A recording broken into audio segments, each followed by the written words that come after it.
The study of geopolitics is fun because it explains everything happening to us.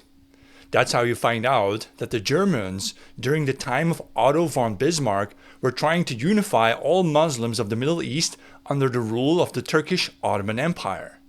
Von Bismarck wanted to use these bioweapons to attack colonial British interests in Egypt, Sudan, and Syria by causing a revolt against the colonial rule.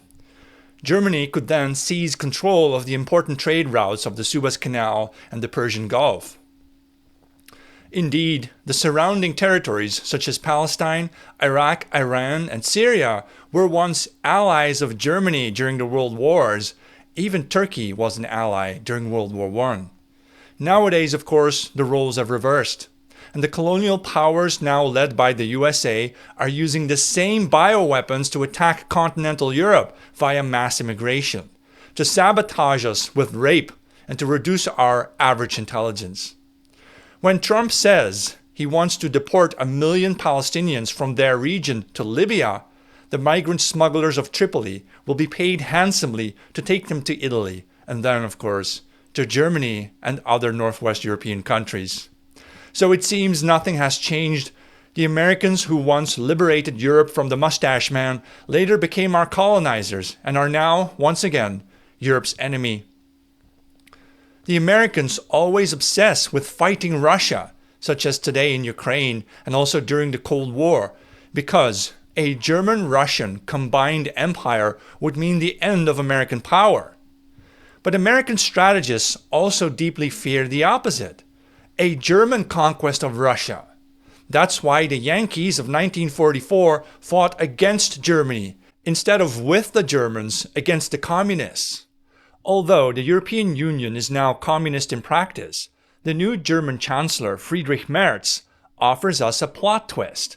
He vows to make the German army the strongest in Europe. Now, during the Second World War, Germany was barely 1.5 times richer than Soviet Russia. Today, Germany is nearly 7 times richer than Putin's Russia. However, with a dwindling economy and 0% growth, Germany may indeed try to conquer Russia again. Not officially for Lebensraum, of course, but to bring democracy.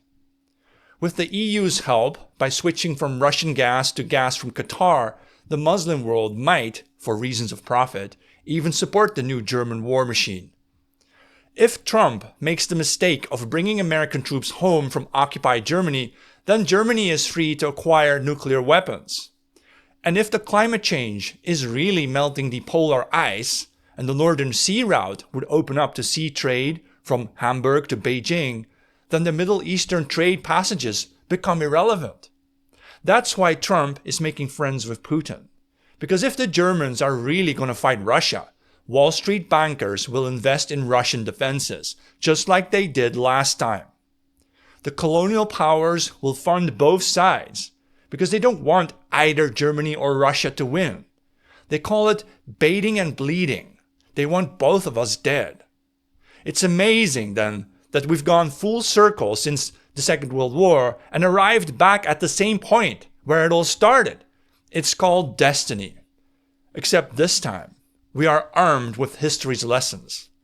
There won't be a second Stalingrad.